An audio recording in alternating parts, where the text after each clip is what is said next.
Thanks for coming, yo. Jchin in the house. Yo, have a seat. Have a seat, cuz. Alright, we are here. We're setting up here. As you can see, you got I, myself, Christopher Wheeler. We got Oliver here, and we got Jchinnasz. We are here with the first premiere episode of Between the Lines. Basically, we're gonna put you through a tattoo while getting interviewed. So, rappers, creatives, you know what you're getting into when you come into this show. So, without further ado, Jchin, thank you for coming through, brother. I really appreciate that. We've been buzzing in the Ottawa streets, so you know we had to bring you in and get you in for an interview. Now, you can see the Toronto scene, they're going pretty hard. How does Ottawa rappers compete and put out the same level of consistent content as the Toronto rappers? Because they're far and few in between, so. Well, I think like the thing about here is that there's a lot more, how can I say, like, maybe not a lot more, but I feel like it can sound different a lot of the time. I feel like there's certain, like, there's areas here where, yeah, they do the same music, but I think what we do best is really like try to create our own stuff or try to be as unique as possible. Whereas in Toronto, you see a lot of the same people just trying to do the same thing better. Okay. You know what I mean? Yeah. That's just my interpretation of it, but fair enough, that's it. That's unique for sure. So can you name like 3 Ottawa rappers besides yourself? Because I know you pop in the streets. The 3 Ottawa rappers that are you could put up on a pedestal and say they could go toe to toe with any rapper that's doing it mid-tier to top tier in Toronto right now. Because I know you're from Ottawa and I know you have some connections. Yeah. So I want you to maybe point me in the direction of maybe someone I haven't heard. But then again, I feel like I know the street pretty well. Is there anyone besides what Dax and Night Lavelle? Well, like I think those guys do a good job of like doing what they do like where they're at right now. You know what I mean? Whereas like Night Lavelle, he's one of those people where he just like they stick to their craft, and within their craft they blow up. You know what I mean? Yeah. Whereas, but again, Night Lavelle, in my opinion, I haven't really heard anything like Night Lavelle aside from Night Lavelle. Yeah. And it's like that's why like I think it's a good representation of Ottawa. Yeah. But like aside from them, like I think what the big difference is a lot between Ottawa and Toronto is there's probably more or better quality videos in Toronto. So I think people here who put out quality videos or like work with quality video makers are, I think those will be the people that sit with them. So like I don't want to be that guy, but the dudes in my crew, they just both drop like people, again, they're from Toronto, they're directors. But like Huey and June, like Huey Draper June. They both, your avocado song with June, right? That's your favorite track, correct? Actually it's one of my favorite like tracks that are out right now. That's my favorite one today. Like it was really well written. So check it out, SoundCloud. That's a nice track. So I think you remind me of I don't know if you know Killy. A relaxed Killy. You know, like you have the same vibes. I don't know if it's the glasses. That you wore in the Blur video, and I was like, shit, I feel like I'm watching a young little Killy coming up, you know? That's why I cut my hair, cause like there were kids like from high school here, like you just like they Killy. Like it's crazy. It's not that I don't want to look like him. It's just like you want to have your own lane. That's why I shaved my head and dyed it purple. You know what I mean? Like I saw you in the receiver. Yeah. Like I feel like, but I still get it. But like you know what's crazy is that Killy's actually, like, I really like Killy. He's one of, like, there's something he said in the interview, in some interview he did, where he was like, he's like, if you look at my Instagram, my old SoundCloud, everything, he's like, all my old, like, shitty stuff is up there. So you can see the growth. Documentation. And I was like, that's so cool, you know what I mean? Like, I think that's so, like, I feel that. And like, ever since he said that, I was like, nah, fuck you guys, like, he's cool. Like, that makes a lot of sense. So, Mercedes. In my opinion, when I was preparing for this interview, one of your marquee tracks, biggest one yet, in my opinion, on YouTube at least. Can you talk to me about the writing process there and what direction you see your sound headed in? Fire. I've always kind of wanted to been asked this question. Yeah, so, well, here we go. Lock it in. I like the writing process is actually crazy because it was mixed by OTR who made the beat, who's like another dude in the squad, like in Gelato, and like he's just my boy, and he was like, yo, I made something for you, and that was like one of the first things he made for me, you know what I mean? So I'm just like, okay, cool, let me check it out.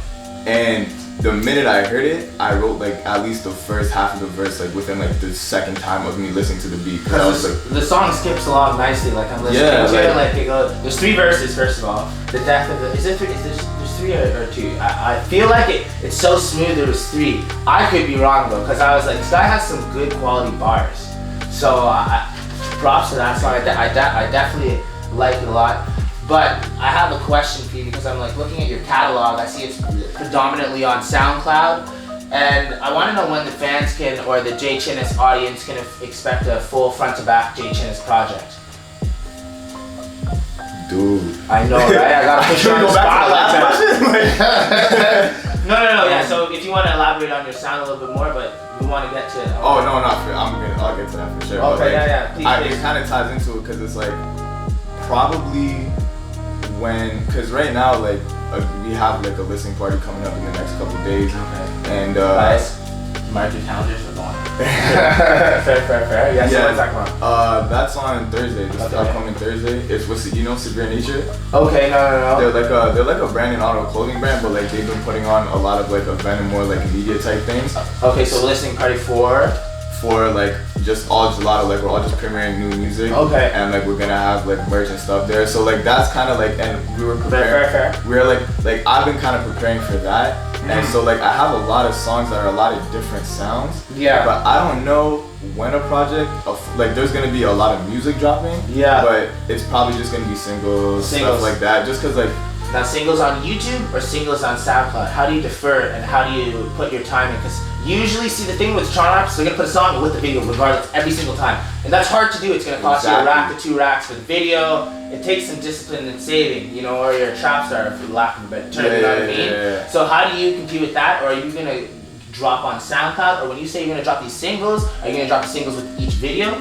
So what I think I'm gonna do is there's one song that I think is it's how I determine what I'm gonna do videos for is what I think is gonna go. Okay. You know what I mean? Yeah. So it's like, I did one video for one song on my last project. Okay. Because I thought that song was gonna go. You know what I mean? That's why I didn't do it for the whole thing. So I would do the same thing. So like with I would say the next 3 to 4 releases, there's probably gonna be one video on there. But what I have a different strategy, and I think I'm gonna focus more on Instagram and like the Instagram visuals, and try to like treat Instagram how people treat YouTube. Yeah, 100%. Because like there's lots of avenues for like as you see the Toronto artists, they're dropping on like the Toronto pages, like Toronto blogs between like 100,000 to 200, 300,000. They use it as promo. So I thought that would be a good avenue for you if you're an Ottawa artist trying to pop into, just make some noise, and not to break into the Toronto scene, but just start making some noise like that to the Night Lavelles. So if that's a new avenue you've considered. Yeah. You got the jewel, Marcus? I've been thinking a lot about like focusing all of the drops on Instagram. And the ones that I feel could go viral, or the ones that I think, because I don't want to I don't really want to be another dude who just like is like just making a typical video where like dudes like counting up bread or like there's shorties and it's just like cutscenes. I want creativity kind of in it, and like to have it kind of like a more J. Cole, like Kendrick Lamar, how they approach a craft, not just but like it's more meticulous. Exactly, like kind of treat it more as like a presentation as opposed to just like a track with a video. You know what I mean? So it sounds like you're getting to like try and take it a little bit more serious and hone in. Because I know you mentioned university wasn't really working out for you. You wanted to make the jump to a music career full time. So let me ask you this. University sucks. I hear you. But knowing that and taking that step away from school, what do you think the next steps are that you need to take towards making your music career viable and into a real career? So when you're like, okay, I can lean on this because I'm going hard. So what steps do you think you need to take? I think it's really like it takes money to make money thing. So I think the one step I need to really focus on now is like every single dollar I have, or every single dollar aside from paying bills that I got, is going towards like recording, towards video concepts, towards photo shoots, towards artwork, towards things that can like make me look like I'm doing more work, and make it things like that. So I think that's really the next step for me, and like just networking as well, like getting to different places, talking to new people, like doing things like this, like it creates more of like an awareness about what I'm doing, and then people can come check it. You know what I mean? I feel you. So now you say your music's cozy. That's a very unique way of describing your music. Now, is Jchinnasz a chiller? Like, do you like to chill back? Are you a gamer? Do you like to smoke a lot of weed? Like, give this fan some insight of what do you mean? Like, when you say your music's cozy, like, how so? I like to smoke a lot of weed and hang out and like kick it with shorties. And like just get jokes off. Because your music is a lot focused towards, or predominantly focused towards, like it's the love tracks or fighting through shotties or So I was listening to you and I was like, damn. Well, my project was literally just like every fight I had with a shorty, or like every issue I had with a shorty that like I was dealing with, I was just like I'm not gonna beef a shorty over it. You know what I mean? Like I don't have the time and I can't have the head. Yeah, it's like, you know what I mean? Like Jesus. I can't do it, but like what I can do is just slap it on record. You know what I mean? And it's like I get it out. It seems to work. People seem to care, and people relate because like all mans fight with their shorties, and all shorties fight with the mans. So a couple of people on this set can relate to that. It's quiet, but it's quiet behind the cameras here. But like oddly enough, mad girls were like, yeah, this is for real. Like you know what I mean? Like, so. I feel that. Speaking of shotties and breaking up, why did Kawhi do us like that, yo? Why did Kawhi leave, bro? I know you got some insider information. Why? Cut the cameras. Cut the cameras. Oh my god. But I'm one of the people with the mindset like I'm just happy we got the ring. Yeah, we got the chip with the dips. You know, oh my god. Like, it was a great series, eh? How'd you take it? Yo, listen, day one I took my shirt off and I ran around the block. The block? No cap, like no cap. I ran around and I was screaming and my cousin was out because like I've been a Raptors fan from day one. Like I'm young, but like since I was a kid, I was watching bro, I have a signed practice Chris Bosh jersey. Like that's how deep of a Raptors the T-Rex, like, bro. Jeez Louise. I've loved Jamario. I have a Jamario Moon jersey. Who has a Jamario Moon jersey? Like has a Jamario I had one, I should say, when I was young. Yeah. Either way, he was a good dunker back in the day. I feel and 33 was my ball number, so I was like, I gotta get it. But like, dog, I go deep with it. I love the Raptors. You know what I mean? Like, so you're happy we just got the chip in it, essentially? Yeah, and you know what, bro? It's like we got the chip where like I got to witness history. I'm happy about it. It was a big moment. It was awesome, and now it's like, what can we do next? Because I know what we did. It was so exhausting though. Like as a fan, like to start up again, it's like, okay, start talking about it again. I believe in Pascal Siakam. I do. Spicy P.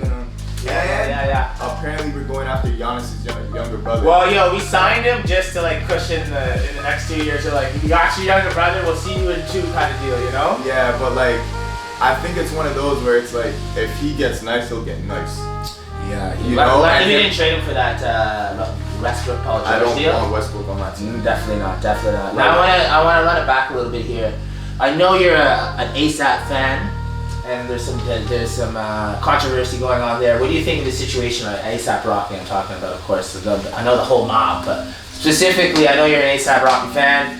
How do you think he's hanging in Sweden right now? And what do you have to say about that? Dog, it's just like it's trash when anybody goes to prison. Really, like it's you crazy. know, like prison. You don't want no one. Yeah. Like, you don't want anybody you're friends with to go to prison. Yeah. So like you don't want anybody you like to go to prison either. You know what I mean? But it's like.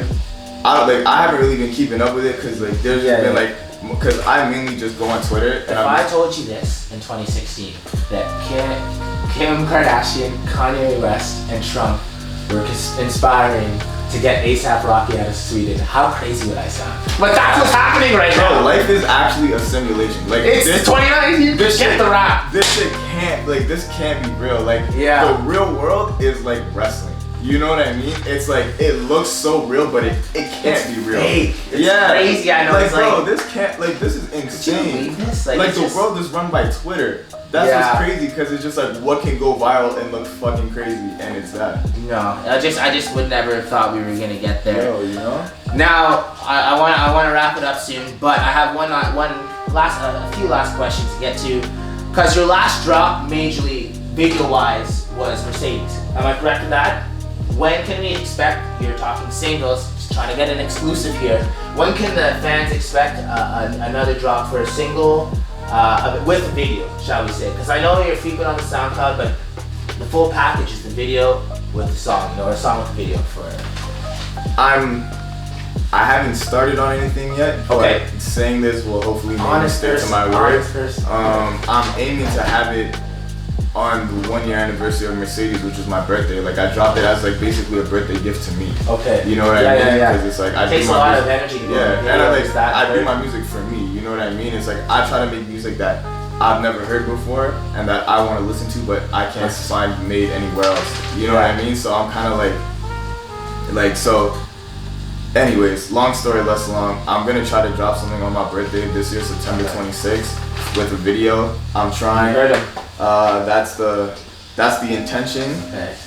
Like I said, I haven't started anything. Yeah, I just have the song, and I feel it's a pretty cool song. But like, all right. that's about it. Well, you heard it here. Drop in September by Jchinnasz. We're gonna. You already know we're wrapping up the first episode of In Between the Lines with myself, Christopher Wheeler. We have Oliver here, and we have Jchinnasz. We're gonna be signing off. We're out.